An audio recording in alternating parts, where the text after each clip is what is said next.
বলো। হ্যাঁ, নমস্কার। আমি কণিকা দাস। আমি কাঁচরাপাড়া বীজপুর বিধানসভার 11 নম্বর ওয়ার্ডের বাসিন্দা। 112 পাটে।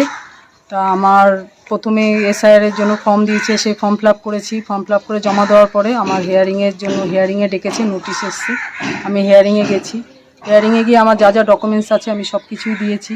দেওয়ার পরে তারপরে আমি খবর নিয়েছি, বলছে ওরা আমার ওইটা নিচ্ছে না।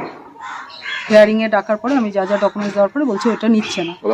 তারপরে 2002 সালে আমার ভোটার লিস্টে নাম নেই, কিন্তু ভোটার কার্ড আছে।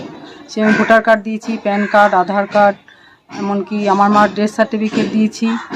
আর তারপরে আমার স্কুল সার্টিফিকেট দিয়েছি। সব ডকুমেন্টস দেওয়ার পরেও বলছে এটা হবে না।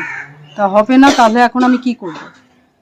আমার কি করণীয়? তখন ওরা বললো নির্বাচন কমিশনের যেটা সিদ্ধান্ত নেবে সেটা তোমাকে মানতে হবে। কিন্তু সেটা তো আমি মানতে পারবো না, কারণ আমি এইখানকার নাগরিক। এখানে আমি বড় হয়েছি, আমি এখানে ভোট দিয়েছি। 2025-এর ভোটার লিস্টে আমার নাম আছে। তারপরেও কি করে বলছে যে এটা আমার হবে না?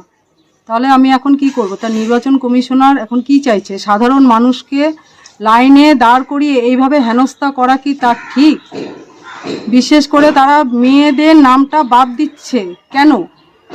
কি কি ডকুমেন্ট চাওয়া হয়েছিল? কি কি ডকুমেন্টস যা যা চেয়েছে আমি তাই দিয়েছি। আমার কাছে যা আছে ওরা যা যা চেয়েছে আমি তাই দিয়েছি। আপনার মার? হ্যাঁ, আমার বাবার ডেথ সার্টিফিকেট নেই, কারণ আমার বাবা অনেক আগেই মারা গেছে। তার ডেথ সার্টিফিকেট তো মানে জানিও না। তা আমার মা মারা গেছে 1997 সালে, তার ডেথ সার্টিফিকেট আছে, আমি সেটা তো জমা দিয়েছি। তারপরে আর আমি কোথা থেকে দেব? আপনার নাম এবং কোন ওয়ার্ডে থাকেন? আমি 11 নম্বর ওয়ার্ডে থাকি। আমি কণিকা দাস, বীজপুর বিধানসভা 112 নম্বর পাটে ভোট দিই আমি।